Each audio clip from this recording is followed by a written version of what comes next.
Dear friends, मैं doctor पवन बासनीवाल आपका स्वागत करता हूं, वेलकम करता हूं। फ्रेंड्स, यहाँ पे आज अपन बहुत अच्छा टॉपिक पढ़ने वाले हैं जो मलेरिया में काम आने वाली एक दवाई के बारे में कंप्लीट चीज पढ़ने वाले हैं। ये एक फार्माकोग्नोसी का या बॉटनी का कह सकते हैं, मेडिसिनल केमिस्ट्री या मेडिसिनल प्लांट के बारे की बात कर सकते हैं या सेकेंडरी मेटाबोलाइट से रिलेटेड बात कर सकते हैं। ये सभी स्टूडेंट्स के लिए बहुत अच्छा उपयोगी होगा, यूजफुल होगा जो मेडिसिनल प्लांट्स की स्टडी कर रहे होंगे। ओके, जिसमें इंक्लूडिंग हम pharmacognosy B pharm fourth fifth sem के लिए ये यूजफुल रहेगा। तो यहाँ पे यदि आपने बाकी वीडियो भी नहीं देखे तो वो वीडियोज आप जरूर देखिए, मैंने प्लेलिस्ट बना रखी है। आपको इसके डिस्क्रिप्शन बॉक्स में बहुत सारी प्लेलिस्ट मिल जाएगी। आपका जो डिजायर्ड सब्जेक्ट है वो सब्जेक्ट आप पढ़ सकते हैं। ओके, तो आज अपन बात करेंगे आर्टिमिसिनिन की। आर्टिमिसिनिन बेसिकली क्या होता है, किस तरह से होता है, या आपका जो टॉपिक है वो क्या है, that is industrial production, estimation and utilisation. Okay, तो यहाँ पे ध्यान दीजिएगा, before going to this topic हमें आर्टिमिसिनिन को समझना पड़ेगा कि ये बेसिकली क्या है या इसका सोर्स क्या है या ये मॉलिक्यूल कैसा है। तो सबसे पहले अपन बात करेंगे इसके सोर्स की। सोर्स का मतलब ये किससे मिलता है उसकी बात कर रहे हैं। सोर्स का देखिएगा, leaves and an expanded flowers और फ्लावर हेडिंग, मतलब फ्लावरिंग हेड्स, जो एक्सपेंड नहीं हुआ, मतलब फ्लावर खिला नहीं, वो भी एज ए सोर्स के तौर पे काम आएगा, बट वो भी इससे लीव्स तो होगा। किस कौन से प्लांट की बात है, दैट इज आर्टिमिशिया एनुआ। ये बेसिकली एक चाइनीज प्लांट है जो चाइनीज ओरिजिन है और इसकी फैमिली जो है एस्ट्रेसी है। कीप इन माइंड, जो मैं स्टार लगा रहा हूं इसका मतलब ये जी पेट में क्वेश्चन आया हुआ है। यहाँ पे एक चीज और बता दूं मैं आपको, जो कॉम्पिटेटिव एग्जाम्स में क्वेश्चन आते हैं, यूनिवर्सिटी एग्जाम में क्वेश्चन आते हैं, चाहे बोर्ड एग्जाम में क्वेश्चन आते हैं, उन सभी का मैं टाइम टू टाइम डिस्क्राइब करता रहूंगा। ओके, तो यहाँ पे ये समझ में लेना कि आर्टिमिसिनिन एनुआ पे क्वेश्चन आया हुआ है। आर्टिमिसिनिन पूछा गया कि इसका सोर्स क्या है, तो ये चीज बताना है। इसका आपको क्या बताया कि फैमिली क्या है इसकी, तो एस्ट्रेसिस की फैमिली है। अब बात करते हैं कि आर्टिमिसिनिन बेसिकली है क्या। ये वाला इसका स्ट्रक्चर है जिसमें 3 रिंग्स है। ओके, तीनों रिंग्स को कौन सा कैटेगरी का है, ये बेसिकली सेस्क्यू टर्पीन है, that is category of terpenes. Okay, terpenes की एक कैटेगरी है, टर्पीन्स का क्लासिफिकेशन करते हैं जिसमें सेस्क्यू टर्पीन कैटेगरी आती है। और दूसरा एक चीज बोला आपको, लैक्टोन। लैक्टोन हम किसको बोलते हैं, साइक्लिक एस्टर को हम लैक्टोन बोलते हैं। साइक्लिक एस्टर क्या होता है, एस्टर क्या होता है पहले ये देख ले। RCOOR को हम एस्टर बोलते हैं, तो यहाँ पे O एंड O ये है, तो ये इस फॉर्म में जो साइक्लिक फॉर्म में है, इस फॉर्म को हम लैक्टोन बोलते हैं। ओके, और दूसरा एक चीज और बताना चाहूंगा जो जनरली क्वेश्चन आया हुआ है, 2 या 3 बार क्वेश्चन आया हुआ है, वो कौन सा क्वेश्चन आया हुआ है देखिएगा। ये क्या है, ये वाला ध्यान रखिए, रिंग के अंदर 2 ऑक्सीजन जुड़े हुए, ऑक्सीजन भी आपस में जुड़े हुए। जब ऑक्सीजन आपस में बॉन्डिंग होता है, ऑक्सीजन की जब आपस में बॉन्डिंग होता है उसको क्या बोलते हैं, पर ऑक्साइड। क्या बोलेंगे, पर ऑक्साइड। और रिंग के अंदर है तो इसको बोलेंगे एंडो। तो ध्यान दीजिएगा, जो ये आर्टिमिसिनिन के स्ट्रक्चर में क्या है, एंडो परऑक्साइड कैटेगरी या एंडो परऑक्साइड कैरेक्टरिस्टिक्स होता है। तो या क्वेश्चन क्या आया था, which compound have endo peroxide linkage and have anti malarial activity. तो इसका आंसर क्या था आपका, आर्टिमिसिनिन। क्लियर है, तो यहाँ पे एंडो परऑक्साइड पे क्वेश्चन आया हुआ है, कीप इन माइंड, तो ध्यान रखिएगा, इसको याद कर लेना। एंडो परऑक्साइड क्या होता है ये चीज मैंने बता दी, जिसमें ऑक्सीजन ऑक्सीजन के बीच में डबल बॉन्ड होगा और रिंग के अंदर होगा, उसको हम एंडो परऑक्साइड बोलते हैं। ये तो इसके एक सिंपल बात होगी, इसका इंट्रोडक्शन। जैसे मैंने सेस्क्यू टर्पीन बता दिया, इंपोर्टेंट है, एंडो परऑक्साइड बता दिया, इंपोर्टेंट है, लैक्टोन बता दिया, इंपोर्टेंट है। तो ये चीज तो होगी इसके सोर्स और इसके स्ट्रक्चर के बारे में। अब अपन बात करते हैं इसके इंडस्ट्रियल प्रोडक्शन में। इंडस्ट्रियल प्रोडक्शन में आपको ध्यान देना है कि इंडस्ट्रियल प्रोडक्शन को जैसा कि हम 2 चीज पढ़ते हैं कि पहला इसका टिश्यू कल्चर, उसके बाद में इसका एक्सट्रैक्शन। तो टिश्यू कल्चर सबसे पहले पढ़ेंगे। तो टिश्यू कल्चर में आप देखना, टिश्यू कल्चर का मतलब क्या होता है, शायद आपको पता होगा कि हम इसको एसेप्टिक लैब में इसको परफॉर्म करते हैं, बायोटेक्नोलॉजिकली लैब में परफॉर्म करते हैं, या यूं कहूंगा माइक्रोबायोलॉजी लैब में परफॉर्म करते हैं। जब भी मैं बात करता हूं यहाँ पे एसेप्टिक या टिश्यू कल्चर की, तो सारे के सारी कंडीशंस एसेप्टिक कंडीशन होती है। एसेप्टिक का मतलब यहाँ पे सिंपल सा यूं समझना कि all chemicals, all glasswares, all utensils are used as a sterilized one, मतलब सारे के सारे फ्री फ्रॉम माइक्रो ऑर्गेनिज्म होता है। माइक्रो ऑर्गेनिज्म का मतलब ये समझ लेना, कोई सा भी बैक्टीरिया, कोई सा भी वायरस, कोई सा भी एल्गी या कोई सा भी रिकेट्सिया, किसी भी फॉर्म में, चाहे उसका स्पोर हो चाहे नॉर्मल फॉर्म में, किसी भी फॉर्म में वो अवेलेबल नहीं होना चाहिए। यदि वो अवेलेबिलिटी होगी उनकी, तो क्या होगा, वहां पे उन माइक्रो ऑर्गेनिज्म का ग्रोथ हो जाएगी, वो इन्फेक्शन हो जाएगा, और जो हम डिजायर्ड प्रोडक्ट लेना चाहेंगे वो डिजायर्ड प्रोडक्ट अवेलेबल नहीं हो पाएगा। तो यहाँ पे ध्यान देना, मैं पूरा प्रोसेस बात कर रहा हूं, तो यहाँ पे याद रखना कि all conditions are aseptic condition. Clear? तो यहाँ पे देखिएगा, पहला सबसे शुरुआत करते हैं एक्सप्लांट की। एक्सप्लांट का मतलब यूं समझना कि जो एरियल पार्ट होता है प्लांट का, किसकी बात कर रहे हैं, आर्टिमिशिया एनुआ की बात कर रहे हैं। आर्टिमिशिया एनुआ का जो एरियल पार्ट होता है, उस प्लांट का एक्सप्लांट होता है, उसको हम एक्सप्लांट बोलते हैं। उसका कोई सा भी पार्ट ले सकते हैं, उसको हम वॉश करते हैं, पहला स्टरलाइज करते हैं विद NaOCl, जिसको बोलते हैं सोडियम हाइपोक्लोराइड, सोडियम हाइपोक्लोराइड, और अगेन वॉश करते हैं with water. Again keep in mind, water जो यहाँ पे होगा वो स्टरलाइज्ड होगा। क्लियर? स्टरलाइज्ड होगा, तो ध्यान देना, ये चीज अपन को याद रखना है। अब जैसे इसका वॉशिंग हो गया, अब उसके बाद में हम उसके जो एक्सप्लांट है उसका हम क्या करेंगे, पीसेज करेंगे, 4 to 8 mm पीसेज करेंगे। उस 4 to 8 mm पीसेज को हम क्या करेंगे, मोरासिक स्कूग मीडियम में हम उसको पुट करेंगे, उसको इनबिल्ट करेंगे, उसको उसमें डालेंगे, जिसकी वजह से उसमें क्या होगा, जर्मिनेशन होगा। लेकिन दैट मीडिया, इस मीडिया को हम बोलते हैं MS मीडिया। इस मीडिया को हम मॉडिफाई करते हैं, और उस मीडिया में मॉडिफिकेशन के तौर पे हम क्या चीज डालते हैं, ये मॉडिफाइड मीडिया हो गया। जिसमें ध्यान देना, इसका मतलब ये देखना कि मॉडिफिकेशन क्यों करते हैं। इसका मतलब ये है कि इस प्लांट को हमको एडिशनल न्यूट्रिएंट्स की जरूरत होती है फॉर द प्रोडक्शन और कैलस फॉर्मेशन। तो देखिएगा कौन सा, थायमीन, ये पता होगा विटामिन का पार्ट है, थायमीन हाइड्रोक्लोराइड पहला। दूसरा इनोसिटोल, विटामिन बी कॉम्प्लेक्स का पार्ट है। Nicotinic acid, again vitamin B का पार्ट है। पायरिडॉक्सिन हाइड्रोक्लोराइड, अगेन विटामिन का पार्ट है। Means these all are the vitamins. Clear? फिर उसके बाद में ध्यान देना, sucrose as a energy source use करते हैं, और bacto agar as a media use होता है। एंड पीएच इसका 5.5 to 5.7 इसका पीएच मेंटेन करते हैं। तो ये स्पेसिफिकली हमें इस मोरासिक स्कूग मीडिया के लिए हमें एडिशनल और हम ऐड करते हैं इस मीडिया में। ओके, अब उसके बाद में ये तो हो गया इस मीडिया का part, means as a nutrient. अब अपन दूसरे नेक्स्ट पॉइंट क्या करते हैं, नैफ्थलीन एसिटिक एसिड हम ऐड करते हैं, और बेंजाइल एमिनोप्यूरिन ऐड करते हैं। बोथ, दोनों के दोनों, naphthalene acetic acid and benzyl aminopurine, ये हार्मोन होते हैं, और ये हार्मोन प्लांट ग्रोथ के लिए रेस्पॉन्सिबल होते हैं। प्लांट ग्रोथ के लिए रेस्पॉन्सिबल होता है या असेंशियल होते हैं, इसलिए हमने इन हार्मोन्स को ऐड किया। फिर जैसे ये पूरा कंप्लीट हो जाता है, उसको 27 डिग्री टेम्परेचर पे हम उसको इंक्यूबेट करते हैं। ध्यान रहे, उसमें 16 आवर लाइट लेते हैं पर डे, मतलब एक दिन में 16 घंटे लाइट उसको मिलनी चाहिए, तभी ही ये आगे का प्रोसेस होगा। लगभग 14 से 21 दिन के बाद में कैलस फॉर्मेशन हो जाता है।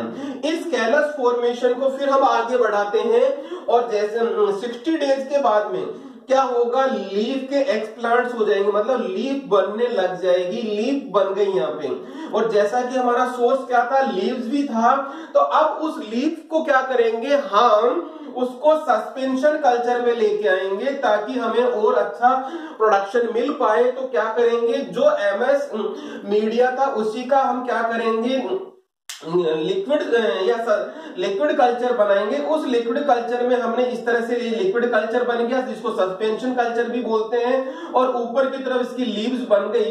और जैसे ये लीव्स बन जाती है, लीव्स कितने दिनों में बनेगी ये देखिएगा, 2 से 3 वीक, 2 से 3 सप्ताह में इसकी लीव्स बन जाएगी। बनने के बाद में हम इसका क्या करेंगे, रिमूवल करेंगे, removal of culture by mean of rotary apparatus से हम इसको रिमूव कर लेंगे। रिमूव करने के बाद में इसको हम प्यूरिफाई करके ड्राइंग करेंगे। पहला हमारा स्टेप हो जाएगा इसका, ड्राई करेंगे।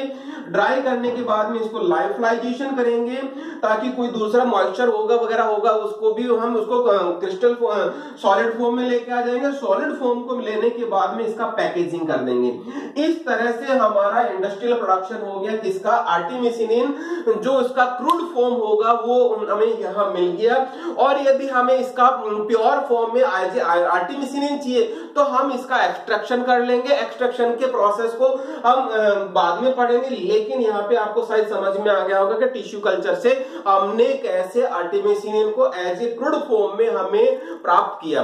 तो थोड़ा सा मैं रिवाइज कर रहा हूँ, सिंपल सा देखना इस चीज को। पहला तो है आर्टिमिसिनिन किससे मिलता है, लीव्स मिलता है। आर्टिमिशिया अनुआ एस्ट्रिस इसकी फैमिली है। एंडोप्रोक्साइड होता है इसमें, सेस्क्यूटर्पिन लैक्टोन का एग्जांपल होता है। ये हो गया। उसके बाद में ध्यान देना, इसको टिश्यू कल्चर करते हैं। टिश्यू कल्चर एमएस मीडिया में करते हैं, ये याद रखिएगा, इंपॉर्टेंट क्वेश्चन बनता है। एमएस मीडिया या म्यूरासिक स्कूग मीडिया होता है। कौन सा पार्ट लेते हैं for the tissue culture, explant use किया जाता है। ये हो गया। उसके बाद में यहाँ पे लास्ट में इसको ड्राई करके पैक कर लिया जाता है। ये हो गया आपका टिश्यू कल्चर का। This is all about tissue culture. Okay, now tissue culture के बाद में अब हम बात कर रहे हैं एक्सट्रैक्शन की। एक्सट्रैक्शन हम इसका कैसे करते हैं देखिएगा। एक्सट्रैक्शन के लिए आपको समझना है कि हम एक्सट्रैक्शन का मतलब है कि जो ड्राइड प्लांट सोर्स है उस प्लांट सोर्स से हम आर्टिमिसिनिन कैसे प्राप्त करेंगे, कैसे निकालेंगे, means isolation as well as extraction. तो ये बात हो गया। तो देखिएगा यहां पे पहला चीज है ड्राइड पाउडर ऑफ लीव्स लेते हैं, और वो ड्राई कौन सी कंडीशन में होना चाहिए, बिलो 60 डिग्री कंडीशन के नीचे होना चाहिए। मींस जो हम लीव्स का कलेक्शन करते हैं उसका जो ड्राइंग होता है 60 डिग्री टेम्परेचर से कम होना चाहिए। ज्यादा होगा तो आर्टिमिसिनिन वहां से डिग्रेड हो जाएगा, ये चीज ध्यान रखना है। तो आर्टिमिसिनिन जब मिलेगा जब उसकी ड्राइंग बिलो 60 डिग्री टेम्परेचर से हुई हो। तो अब उसके बाद में हम बात करते हैं, उसको एक्सट्रैक्शन करते हैं विद मैथेनॉल। मेथेनॉल में डाल के उसको एक्सट्रैक्ट करते हैं, और ये एक्सट्रैक्ट करने के बाद में हम उसमें एन-हेक्सेन डालते हैं और शेकिंग करते हैं। शेकिंग करके हम पार्टीशनिंग करते हैं। पार्टीशनिंग का मतलब यहाँ पे यूं समझना, पार्टीशनिंग का मतलब ये होता है कि जब हम एक इस तरह से एक क्या सेपरेटिंग फनल होता है, इस सेपरेटिंग फनल में इस तरह से हम डाल लेते हैं और ये चीज हो गया। और यहाँ पे इसमें क्या करते हैं, ये हो गया 2 सॉल्वेंट हो गए जिसमें दोनों सॉल्वेंट इस तरह से रहते हैं। तो ये दोनों मिक्स ना होने की वजह से क्या होता है, बहुत देर से शेकिंग करते हैं। शेकिंग करने की वजह से क्या होगा, जो एक्सट्रैक्ट या जो एक्टिव कॉन्स्टिट्यूएंट है वो एक सॉल्वेंट से दूसरे सॉल्वेंट में मिक्स हो जाता है, और उसके बाद में दोनों लेयर सेपरेट हो जाती है। तो हम दोनों लेयर्स को सेपरेट कर लेते हैं। एक लेयर तो बन गया एन-हेक्सेन का पार्ट वाला लेयर, और दूसरा लेयर बन जाता है हाइड्रो एल्कोहलिक पार्ट। इस हाइड्रो एल्कोहलिक पार्ट को हम फर्दर प्रोसेस करते हैं, इसको हम फर्दर प्रोसेस नहीं करते। इस हाइड्रो अल्कोहलिक पार्ट के सब को हम फर्दर पार्टीशनिंग करते हैं with ethyl acetate till colourless condition.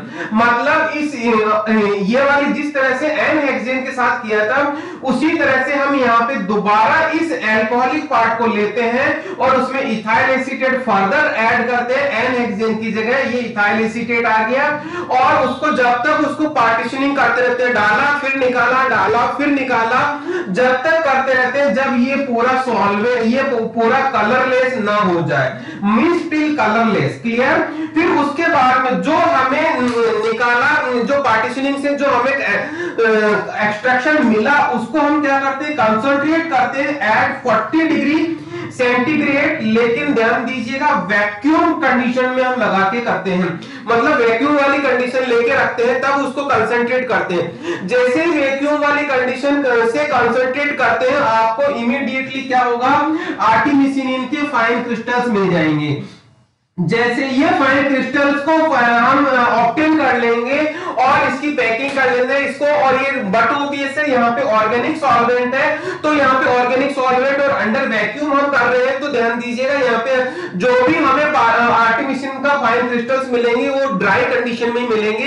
तो इस तरह से बहुत सिंपल सा ये इसका एक्सट्रैक्शन प्रोसेस हो गया। एक्सट्रैक्शन प्रोसेस के बाद में अब बात करते हैं, जो ये एक्सट्रैक्ट हो गया अब हम उसका एस्टिमेशन करना चाहते हैं। तो एस्टिमेशन के लिए हमारे पास एसपीटीएलसी मेथड है। एसपीटीएलसी मेथड का फुल फॉर्म है high performance thin layer chromatography. High performance thin layer chromatography में ये ध्यान दीजिएगा ये एक बड़ा इंस्ट्रूमेंट होता है जिसके मेथड से हम क्या करेंगे, इसका एस्टिमेशन करेंगे। उसके की पैरामीटर्स मैं यहाँ पे बता रहा हूं आपको। यहाँ पे इसका मोबाइल फेज होगा, मोबाइल फेज होगा N hexane and ethyl acetate का combination in the ratio of 7.5 to 2.5 volume by volume, या यूं कहें ये 75% होगा, ये 25% होगा। इस तरह से हम इसका मोबाइल फेज कंपोजिशन बनाते हैं। फिर उसके बाद में स्टेशनरी फेज की बात करेंगे तो स्टेशनरी फेज बट ओबीएस है, सिलिका जेल होगा। सिलिका जेल का एक ग्रेड होता है that is F254 F grade होता है, that is preferred one for this estimation of artemisinin. अब बात करेंगे जैसे हमने जो प्लेट होती है इसमें, ये यूं कहेंगे ये प्लेट हो गई इसकी किसकी, जिसमें स्टेशनरी फेज लगी हुई है। इस स्टेशनरी फेज को हम इस मोबाइल फेज में डेवलप कर लिया। डेवलप करने के बाद में विजुअलाइजिंग एजेंट की जरूरत पड़ती है। तो विजुअलाइजिंग एजेंट क्या है, इसमें एनिसेल्डिहाइड इन H2SO4, एनिसेल्डिहाइड का H2SO4 में सॉल्यूशन बना के हम इस पे स्प्रे करते हैं after development of the TLC plate, और उसके बाद में उसको हीट करते हैं at 110 degree centigrade, 110 degree temperature पे हम उसको हीट करते हैं, मींस ड्राई करते हैं। जैसे ड्राइंग कंडीशन होगा और इस टेम्परेचर पे पहुंचेगा हमें इसका स्पोर्ट दिख जाएगा, किसका, आर्टिमिसिनिन का स्पोर्ट दिख जाएगा। आर्टिमिसिनिन का स्पोर्ट को हम फिर उसको क्वांटिटेटिवली डिटरमाइन कर लेंगे बाय मीन ऑफ एसपीटीएलसी कैलकुलेशन और दैट एल्गोरिथम। क्लियर? ये हो गया इसका एसपीटीएलसी मेथड। अब बात करते हैं इसके यूजेस की। जैसा कि मैंने शुरुआत में बताया था, क्या बताया था कि ये एज ए एंटी मलेरियल इसका प्रीफर्ड यूज होता है। इसका प्रीफर्ड यूज होता है, कौन सी कैटेगरी में हम पढ़ते हैं इसको, as a anti malarial category में पढ़ते हैं। और अब उसके बाद में दूसरा इसका अदर यूजेस क्या हो सकते हैं, जो that is in gastric infection, पेट में इन्फेक्शन हो गया उस कंडीशन में इसको यूज करते हैं। इन्फ्लामेटरी प्रोसेस, इम्यून रिएक्शन की वजह से, एंटीजन एंटीबॉडी रिएक्शन की वजह से जो इन्फ्लामेशन हो जाता है उस रिएक्शन को भी सप्रेस करने के काम में आता है, ये हो गया। और लास्ट यूज है एज ए एंटी कैंसर, भी इसको यूज किया जा सकता है। ये इसके यूटिलाइजेशन या यूजेज हो गए, और ये हो गया इसका एस्टिमेशन, और ये हो गया इसका एक्सट्रैक्शन। इस तरह से हमारा पूरा कंप्लीट हो गया आर्टिमिसिनिन के बारे में। यदि मेन एग्जाम में क्वेश्चन आता है तो आपको पूरा का पूरा जो मैंने पूरा बताया है वो पूरा का पूरा आपको बताना होगा, मींस उसका उसका सोर्स, उसका इंडस्ट्रियल प्रोडक्शन में टिश्यू कल्चर एंड एक्सट्रैक्शन, उसके बाद में एस्टिमेशन और उसके बाद में यूजेज का मतलब यूटिलाइजेशन ऑफ आर्टेमिसिनिन। ये तो हो गया यूनिवर्सिटी एग्जाम में। अब यदि कॉम्पिटिटिव एग्जाम में जैसा मैंने बताया था, इसको एंडोक्साइड बात करना है, सेस्क्यूट्रिकिन, लैक्टोन की बात करना है, इसका आर्टेमिसिया एनुआ की बात करना, आर्टिएसी इसके फैमिली, ये चीज इसका आपको चीज याद रखना, लीव से हम इसको प्राप्त करते हैं। फिर उसके बाद में इसका एक्सट्रैक्शन का ध्यान रखिएगा। यहां पे हमें एक्सट्रैक्शन में क्या करना है, कौन सी किससे हमें एक्सट्रैक्ट करते हैं, ये स्टार्टिंग मटेरियल, ये चीज याद रखिएगा। ड्राइड पाउडर ऑफ लीफ, जिसमें बिलो 60 डिग्री टेंपरेचर पे हमें ड्राई करना जरूरी है, ये इंपॉर्टेंट चीज बनता है जीपेट पॉइंट ऑफ व्यू से। ओके, ये चीज क्वेश्चन ऑब्जेक्टिव क्वेश्चन बन सकता है। और कौन से मेथड से हम इसको आइडेंटिफाई कर सकते हैं, एस्टिमेशन कर सकते हैं, by mean of XPTAC, visualizing agent याद रखिएगा, इंपॉर्टेंट है। और बटमोबिल से एंटी मलेरियल, तो उसका यूज रखना ही रखना है। इस तरह से इसके मल्टीपल चॉइस क्वेश्चन बनते हैं। ये हो गया आपका पूरा का पूरा क्या आर्टेमिसिनिन कंप्लीट आपका जो यूनिवर्सिटी एग्जाम में पूछा जा सकता है। यूनिवर्सिटी एग्जाम में क्वेश्चन क्या हो सकता है, write short note on artemisinin in respect of industrial production, estimation and utilisation. तो आपको जितना मैंने पढ़ा है वो पूरा का पूरा लिखना है। यदि क्वेश्चन वैसे ही नहीं है, पूछता simple right short note on artemisinin, तो आपको मैंने जो पूरा पढ़ा है वो पूरा ही लिखना है। एग्जामिनर पे डिपेंड करता है वो लैंग्वेज फॉर्म में देता है या शॉर्ट फॉर्म में देता है, लेकिन आंसर इन दोनों क्वेश्चंस का सेम ही होगा, एक ही आपको लिखना है। इस तरीके से आपको एग्जाम में आंसर करना है। ओके।